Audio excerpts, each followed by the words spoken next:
Hello, today we're looking at Luke chapter 9 verses 28 to 36, which is Luke's account of the Transfiguration.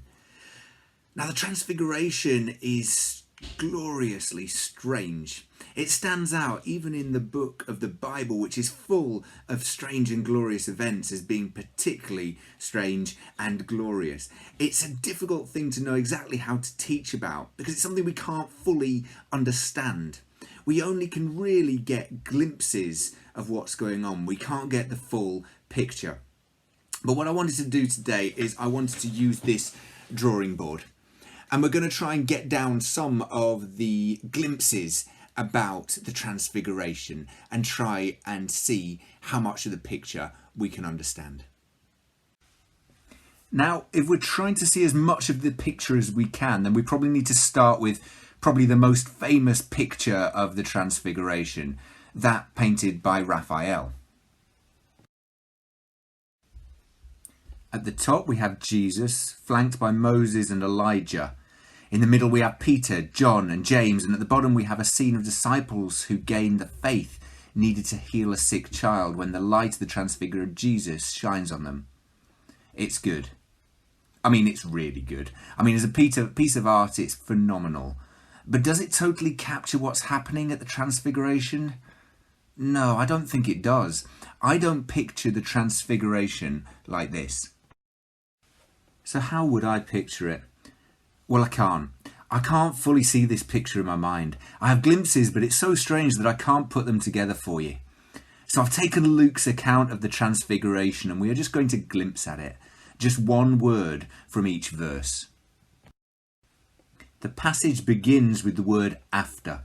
It's crucial to understand that this event happened right after Jesus spoke about his forthcoming death and resurrection, and that others must take up their cross too. The Transfiguration is described in verse 29, and we hear Jesus' whole appearance is different.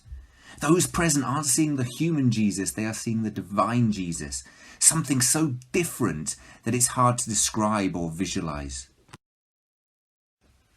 Two names appear in verse 30, Moses and Elijah.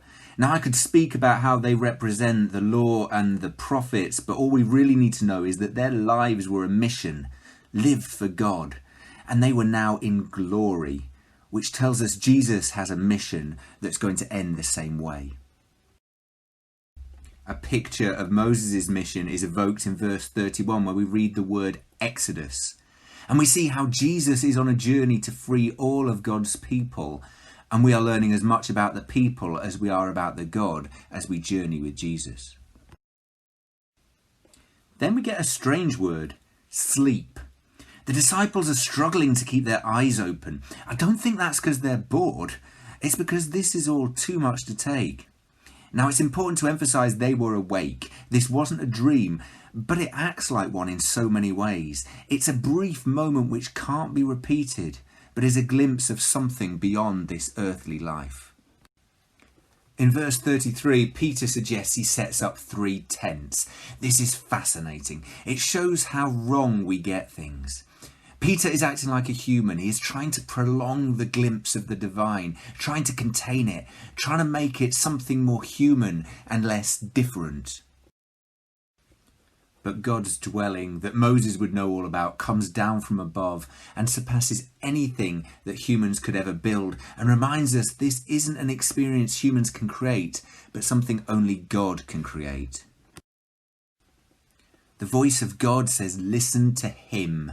Not what the law or the prophets say, not what your logic tells you, not what your fears say about death. Just listen to him and his words about death and resurrection. And we come back to after. After this event, there was silence.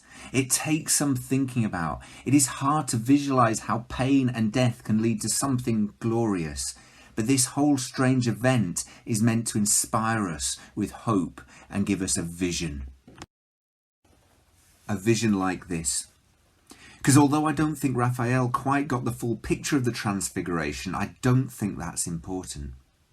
The Transfiguration is just supposed to inspire us with hope that there is something glorious at the end of our journey. The most inspiring thing about Raphael's masterpiece was that it was unfinished at the time of his death. He died at the age of 37 with this painting by his deathbed. As he died, he was inspired by this glimpse of glory that awaits after this life for those who keep Jesus at the centre of the page.